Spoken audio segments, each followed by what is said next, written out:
melancarkan perang. Sun Tzu mengatakan bahwa dalam pelaksanaan perang, jika di medan perang terdapat 1.000 pasukan yang bisa bergerak dengan cepat atau tangkas, sama seperti jumlah pasukan bersenjata berat yang tidak bisa bergerak dengan tangkas, dan 1.000 pasukan pengangkut dengan persediaan bekal yang cukup, anggaran belanja yang akan dikeluarkan akan setara dengan 1.000 batang emas per harinya. Pengeluaran itu sudah termasuk untuk mendanai kegiatan pasukan di markas dan pasukan di garis depan, yang juga mencakupi menyuguhkan hiburan bagi para tamu, barang-barang kecil seperti lem dan cat, dan budget untuk membeli kereta dan persenjataan. Hanya dengan biaya seperti ini, pasukan tangguh yang terdiri dari 1.000 orang prajurit dapat dibentuk. Ketika Anda terjun ke medan perang, tetapi kemenangan yang diharapkan tidak kunjung digapai, senjata para prajurit akan menjadi tumpul dan semangat mereka mengendor. Jika Anda melancarkan serangan ke kota, Anda akan menguras kekuatan yang Anda miliki. Dan jika pertempuran itu jadi berlarut-larut, sumber daya negara tidak akan cukup untuk mendukung upaya tersebut. Jika persenjataan militer tumpul, semangat tempur prajurit merosot, kekuatan pasukan terkuras, dan perbekalan tentara habis, pasukan lawan atau negara tetangga akan memanfaatkan kelemahan ini untuk melancarkan serangan terhadap Anda. Karena itu, tidak ada orang, sebijak apapun dia, yang mampu menghindari segala konsekuensi buruk itu. Jadi, walaupun kita sudah mendengar kesalahan besar dalam melakukan serangan yang tergesa-gesa dalam perang, kita tidak pernah menyaksikan sebuah operasi militer yang dilakukan dengan cerdas pada saat operasi tersebut ditunda untuk jangka waktu yang lama. Tidak ada bangsa yang mendapatkan keuntungan dari operasi militer yang berkepanjangan. Hanya seorang yang sungguh-sungguh memahami kejahatan-kejahatan perang dapat mengambil keuntungan dari jalan menggunakan cara-cara jahat dalam perang itu sendiri. Jenderal yang terampil tidak perlu melakukan perekrutan pasukan tambahan. Dia juga tidak membutuhkan tambahan makanan dan perbekalan.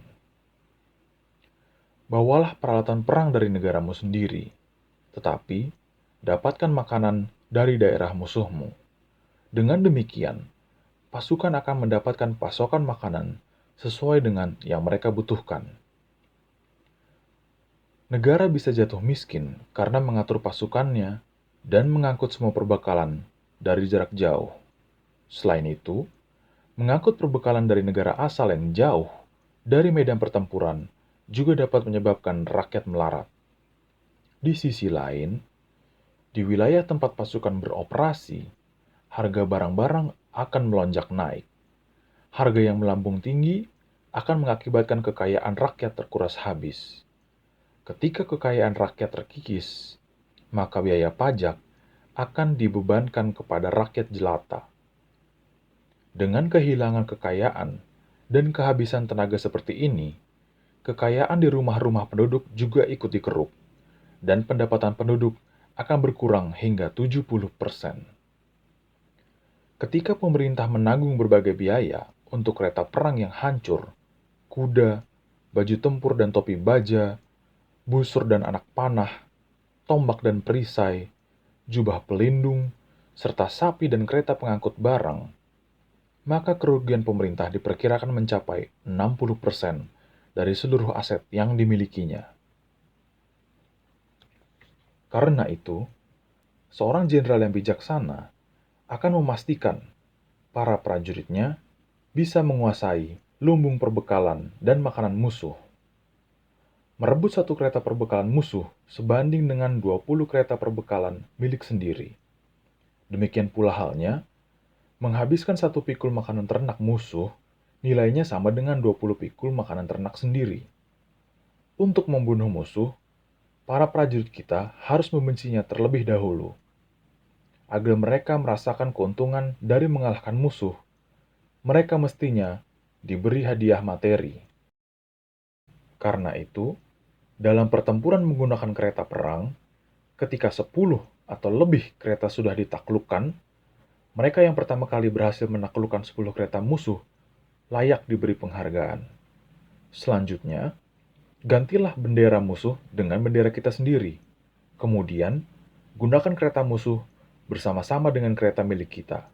Selain itu, perlakukan para tawanan dengan baik, sehingga mereka dapat dimanfaatkan. Inilah yang disebut dengan menggunakan kekuatan lawan untuk menghancurkan kekuatannya sendiri. Dalam peperangan, berusahalah untuk segera meraih kemenangan besar daripada terlibat atau menjalankan operasi militer yang berkepanjangan. Jadi, bisa diketahui bahwa pemimpin pasukan adalah penentu nasib rakyat, orang yang akan menentukan apakah bangsa akan hidup dalam kedamaian atau justru terjerumus ke dalam krisis hebat.